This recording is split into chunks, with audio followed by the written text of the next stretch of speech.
Hello students, welcome to physics mind. आज हम work energy and power में power का पार्ट 2 पढ़ने वाले। ये बहुत इंपॉर्टेंट कंसेप्ट है। मैं आज आपको कांस्टेंट पावर का कंसेप्ट बताऊंगा इसमें, और पावर के कुछ इंपॉर्टेंट क्वेश्चंस जो कि आपके एग्जाम में आ सकते। तो चलो आज के इस कंसेप्ट को स्टार्ट करते। तो हमारा टॉपिक क्या है आज का? Constant power.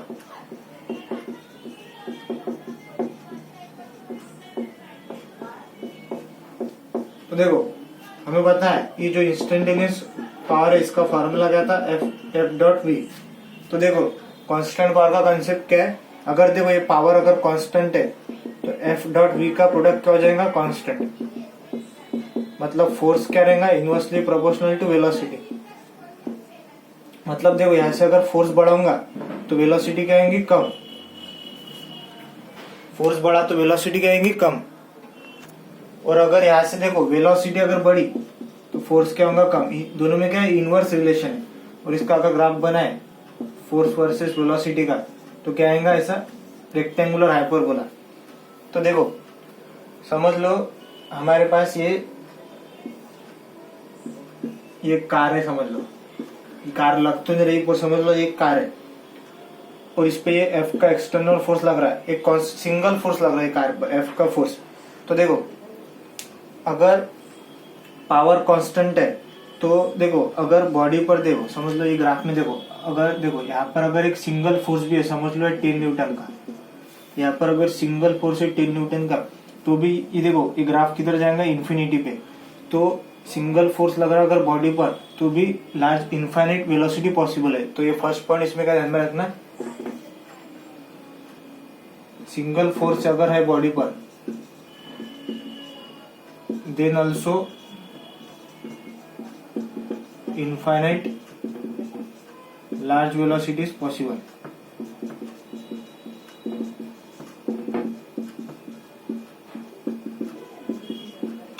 बॉडी पर समझ लो ये एक सिंगल फोर्स ही लग रहा है, तो यहाँ पे क्या है?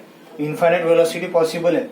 पर समझ लो ये जो कार है इस पे अगर रेजिस्टिव फोर्स भी ऐड कर रहा है पीछे के डायरेक्शन में, ये जो कार है इसको रिटार्ड करने वाला फोर्स भी ऐड कर रहा है। यहाँ पे सिंगल फोर्स है क्या? नहीं। तो अगर कार पे रेजिस्टिव फोर्स भी ऐड कर रहा, तो देखो जैसे यहाँ पे वेलोसिटी अगर बढ़ेगी कार की, और पावर क्या है? कांस्टेंट है। तो जैसी वेलोसिटी, समझो वेलोसिटी बढ़ेगी कार की, आगे के डायरेक्शन में जाएंगी, तो ये जो फोर्स है, क्योंकि फोर्स क्या? Inversely proportional to velocity. Velocity अगर बढ़ेगी तो ये एफ क्या होते जाएगा? कम होते जाएगा। और एक ऐसा टाइम आएगा कि ये जो अपना बाहर का फोर्स है, अप्लाइड फोर्स जो कार को चला रहा, वो किसके बराबर हो जाएगा? रेजिस्टिव फोर्स के। तो कार का देखो फोर्सेस क्या होगी? बैलेंस। तो एक्सेलरेशन क्या होगा? 0। और जब एक्सेलरेशन 0 हो जाएगा, और जब ये जो कार पे बाहर से सिंगल फोर्स लग रहा, अप्लाइड फोर्स, ये रेजिस्टिव फोर्स के बराबर हो जाएगा, तो वेलोसिटी क्या हो जाएगी? मैक्सिमम। और इस मैक्सिमम वेलोसिटी को हम क्या बोलते हैं? Terminal velocity.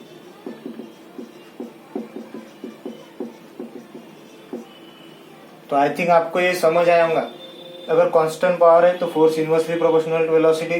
तो मैंने क्या बताया? अगर गाड़ी पर कोई सिंगल फोर्स लग रहा और पावर कांस्टेंट है तो उसकी इनफाइनाइट वेलोसिटी पॉसिबल है। ये ग्राफ से देखे हमने, ये एग्जांपल हमने। अगर यहाँ पे देखो एक सिंगल फोर्स है 10 न्यूटन का, तो इनफाइनाइट वेलोसिटी पॉसिबल है। पर अगर कार पे मैंने रेजिस्टिव फोर्स लगा दिया और जैसी फिर कार की स्पीड बढ़ेगी तो ये फोर्स क्या हो जाएगा? कम। और एक ऐसा टाइम आएगा कि ये जो बाहर का फोर्स है कार पर जो लग रहा है, ये रेजिस्टिव फोर्स के बराबर हो जाएगा, और कार की वेलोसिटी तब करेंगे मैक्सिमम, और उसको क्या बोलेंगे? Terminal velocity. तो आई थिंक आपको ये कांस्टेंट पावर का कॉन्सेप्ट समझ आएगा। तो इतना नोट कर लो, फिर हम आगे देखते। अब देखो हम इस पे आगे कॉन्सेप्ट देखते कांस्टेंट पावर का। तो देखो हमारे पास देखो ये एम मास का ब्लॉक है, और t इक्वल टू 0 पर उसकी वेलोसिटी क्या है? Initial velocity 0। और कुछ टाइम t के बाद इस पे क्या लग रहा है? यहाँ पे जो है ये कांस्टेंट पावर है, ध्यान में रखना। पावर कांस्टेंट है और इस पे एफ का फोर्स लग रहा है आगे के डायरेक्शन में। तो इस ब्लॉक के पास क्या आएंगी? कुछ वेलोसिटी। और यहाँ पे पावर क्या है? कांस्टेंट। तो हम क्या लिख सकते हैं? पावर का फॉर्मूला एफ डॉट वी। तो यहाँ से हम देखो क्या लिख सकते? एफ को क्या लिख सकते? P upon V. तो देखो फोर्स की जगह क्या लिख सकते हैं? ऐसे mass into acceleration equal to power upon V. अब देखो यहाँ से क्या लिखेंगे? एक्सेलरेशन इक्वल टू क्या आएगा, पी अपॉन वी एम। तो देखो एक्सेलरेशन की जगह क्या लिख सकते हैं, d v by d t equal to p upon m into v. नहीं, ये वी किधर है, नीचे है। तो देखो इस v को इधर ले जाता मैं तो क्या आएगा, v d v equal to p by m into d t. तो अगर दोनों इधर इंटीग्रेशन करेंगे तो कहाँ से कहाँ तक है, 0 से लेके v और टाइम 0 से लेके t, तो कितना आएगा इसका इंटीग्रेशन, v डी का इंटीग्रेशन कितना आएगा, v स्क्वायर बाय 2, और इसका क्या आएगा, p बाय एम क्या कांस्टेंट, पावर कांस्टेंट है, मास भी कांस्टेंट, और dt का इंटीग्रेशन t। तो देखो v स्क्वायर कितना आएगा ऐसे 2p by m into t. तो v कितना आएगा, under root of 2p by M T की पावर 1/2। तो यहाँ से वेलोसिटी क्या आ रही, डायरेक्टली प्रोपोर्शनल t की पावर 1/2। तो ये रिजल्ट हमें डायरेक्ट ध्यान में रखना है। और ये एक्सेलरेशन का क्या आ रहा है, power upon velocity into mass. अब देखो वेलोसिटी की जगह क्या लिख सकते हैं, dx upon dt equal to क्या आएगा, under root of 2p by M T की पावर 1/2। तो dt को इधर ले जाएंगे तो क्या आएगा, देखो dx equal to under root of 2p by M T की पावर 1/2 dt। तो देखो अब क्या आएगा, दोनों इधर इंटीग्रेशन करेंगे तो देखो क्या आएगा, dx का इंटीग्रेशन कहाँ से कहाँ तक, 0 से लेके x। ये समझ लो डिस्टेंस जो ब्लॉक गया आगे ये x है, तो 0 से लेके x, और यहाँ का 0 से लेके t। तो dx का इंटीग्रेशन क्या आएगा x, और under root 2p by M constant है तो यहाँ जाएगा बाहर। तो t की पावर 1/2 का इंटीग्रेशन करेंगे तो कितना आएगा, t की पावर 3/2 अपॉन 3/2। तो कितना आएगा, देखो under root of 2p by M T की पावर 3/2 इंटू 2/3। तो यहाँ से x क्या आ रहा है, डायरेक्टली प्रोपोर्शनल t की पावर 3/2। तो देखो अगर ये जो है पावर अगर कांस्टेंट दी है और बॉडी पे सिंगल फोर्स एक्ट कर रहा टाइम t तक, तो देखो ये जो है x, ये क्या आता है, डायरेक्टली प्रोपोर्शनल t की पावर 3/2। ये रिजल्ट डायरेक्ट ध्यान में रखना, मोस्ट इंपॉर्टेंट है। और वेलोसिटी क्या है, डायरेक्टली प्रोपोर्शनल t की पावर 1/2। और एक्सेलरेशन क्या आएगा, यहाँ से क्या है, देखो acceleration inversely proportional to velocity है, ये फॉर्मूले में देखो। तो एक्सेलरेशन क्या आएगा, डायरेक्ट प्रोपोर्शनल t की पावर -1/2। तो ये 3 मोस्ट इंपॉर्टेंट रिजल्ट है जो कि आपको ध्यान में रखना है। तो इतना नोट कर लो, फिर हम आगे देखते। अब देखो हम ये कांस्टेंट पावर का जो कंसेप्ट है, इस पे वो ये बहुत इंपॉर्टेंट क्वेश्चन है और अच्छा क्वेश्चन है, कंसेप्चुअल है। देखो ये क्या है, इंपॉर्टेंट, आपको प्रैक्टिस करना है इसमें। तो देखो इसमें क्या दिया है, एक है हमारे पास बस ऑफ मास 1000 kg, जिसका इंजन प्रोड्यूस करता कांस्टेंट पावर कितनी, 50 kW, और बस का मास कितना है 1000 kg। इसके बाद देखो if the resistance to motion assume constant is 1000 newton, मतलब जो रेजिस्टिव फोर्स लग रहा पीछे के डायरेक्शन में वो कितना है, 1000 न्यूटन। तो हमें क्या निकालना है, maximum speed at which car can travel on the road and acceleration when it is travelling at 25 metre per second. देखो सबसे पहले हम ये पहला क्वेश्चन सॉल्व करते। तो देखो ये हमारे पास देखो 1000 kg की समझ लो ये कार है, और इस पे पीछे रेजिस्टिव फोर्स जो कि कितना है, कांस्टेंट है, कितना लग रहा है 1000 न्यूटन का। तो उसने पहले क्वेश्चन में क्या पूछा, मैक्सिमम स्पीड। तो मैंने बताया था मैक्सिमम स्पीड कब रहती, जब ये जो कार पे फोर्स लग रहा है एक्सटर्नल फोर्स, ये किसके बराबर रहेगा, रेजिस्टिव फोर्स के। तो यहाँ पे जो है एक्सटर्नल फोर्स F, ये किसके बराबर होगा, रेजिस्टिव फोर्स के, कितना रहेगा 1000 न्यूटन।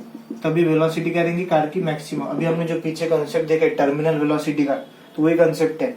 अब देखो अब हमें क्या निकालना है, मैक्सिमम वेलोसिटी। तो यहाँ से देखो पावर क्या है, कांस्टेंट, पावर क्या आएगा F.V, ये क्या रहेंगी मैक्सिमम वेलोसिटी। तो पावर कितनी है 50K, मतलब 50 इंटू 10⁻3, और फोर्स कितना है 1000 क्या लिख सकते हैं 10⁻3 इंटू मैक्सिमम वेलोसिटी। तो मैक्सिमम वेलोसिटी कितनी आएंगी यहाँ से 50 metre per second. I think आपको ये कंसेप्ट समझ आएगा पहला क्वेश्चन का। अब जो सेकंड क्वेश्चन है उसने क्या बोला, अब बताओ कि एक्सेलरेशन कितना रहेगा ये बस का जब ये ट्रैवल करेंगे 25 मीटर पर सेकंड। तो देखो अब जो सेकंड क्वेश्चन है इसमें ये जो बस है मास कितना है इसका 1000 kg, तो ये ट्रैवल कितने से कर रही है 25 मीटर पर सेकंड। तो हमें इसका क्या पूछा है, एक्सेलरेशन बस का। तो देखो अभी रेजिस्टेंस फोर्स वो तो कांस्टेंट है, वो कितना लग रहा है 1000 न्यूटन पर। अब जो है अब देखो मैक्सिमम स्पीड कितनी थी बस की 50 मीटर पर सेकंड, तो अभी कितनी होगी 25 मीटर पर सेकंड। तो मैंने बताया था कि कांस्टेंट पावर में फोर्स क्या रहता है, इनवर्सली प्रोपोर्शनल टू वेलोसिटी। तो अगर यहाँ से देखो वेलोसिटी चेंज हो गई, पहले कितनी थी 50, अब कितनी होगी 25 बस की, तो फोर्स भी चेंज होगा ना जो एक्सटर्नल फोर्स है। तो ये एफ रहेगा क्या, भी नहीं, तो समझ लो कितना होगा एफ डैश। तो सबसे पहले हम क्या निकालेंगे, ये एफ डैश निकालेंगे, फिर उसके बाद क्या निकालेंगे एक्सेलरेशन। तो देखो एफ डैश कैसे निकलेगा, हम क्या यूज करेंगे पावर एफ, क्योंकि पावर तो कांस्टेंट है, एफ डैश इंटू वी। तो देखो पावर कितनी है 50 इंटू 10⁻³ और ये जो एफ डैश है ये हमें निकालना है, और वेलोसिटी कितनी दी हमें 25। तो देखो यहाँ से एफ डैश कितना आएगा 25 इंटू 2, तो कितना होगा 2000 न्यूटन। तो देखो ये जो फोर्स लग रहा है कितना लग रहा है 2000 न्यूटन। तो अब हम क्या लगाएंगे न्यूटन्स सेकंड लॉ। तो देखो force in direction of acceleration कितना है एफ डैश, अपोजिट में कितना है resistive force F R, equal to mass कितना है बस का 1000 इंटू एक्सेलरेशन ए। तो देखो एफ डैश कितना है 2000 और रेजिस्टिव फोर्स पीछे लग रहा है 1000 इक्वल टू 1000 इंटू ए, तो ये कितना आएगा 1000 इक्वल टू 1000 ए। तो एक्सेलरेशन कितना आएगा ऐसे 1 मीटर पर सेकंड स्क्वायर। तो आई थिंक आपको ये कॉन्सेप्ट समझ आएगा, ये मोस्ट इंपॉर्टेंट क्वेश्चन है, तो इतना नोट कर लो फिर हम आगे देखते। देखो ये भी बहुत इंपॉर्टेंट क्वेश्चन है। इसमें क्या दिया है, a constant power P is applied to a car starting from rest, then if in time t, तो कार ट्रैवल कितना कर रहा है डिस्टेंस x, तो हमें क्या निकालना है यहाँ पे kinetic energy is proportional to, तो ये पॉइंट हमें निकालना है। तो इसको कैसा करेंगे, देखो अभी हमने जो कंसेप्ट देखे थे पीछे कि अगर कांस्टेंट पावर है और f का फोर्स लग रहा, तो मैंने आपको बताया था कि जो ये x है ये किसके प्रोपोर्शनल आया था, डायरेक्टली t की पावर 3/2, और वेलोसिटी किसके प्रोपोर्शनल आई थी t की पावर 1/2। तो हमें पता है काइनेटिक एनर्जी का फॉर्मूला क्या रहता है हाफ mv²। तो ऐसे kinetic energy directly proportional to क्या आ रही v²। तो देखो काइनेटिक अगर एनर्जी अगर डायरेक्टली प्रोपोर्शनल टू v² है, तो यहाँ पे अगर v² करेंगे तो ये देखो अगर v² हो गया यहाँ पे, तो ये 2 से 2 कैंसिल हो जाएगा, तो क्या आएगा kinetic energy directly proportional to t की पावर 1। तो देखो काइनेटिक एनर्जी क्या होगी डायरेक्टली प्रोपोर्शनल टू t की पावर 1।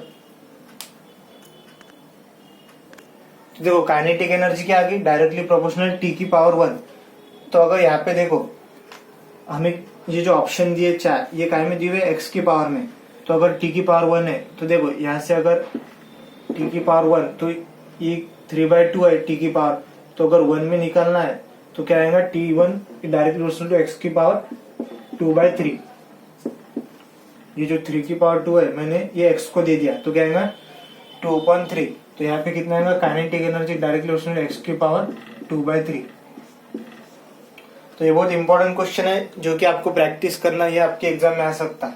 तो इसमें कौन सा ऑप्शन सही रहेगा second, x is directly kinetic energy is directly proportional to x की पावर 2/3।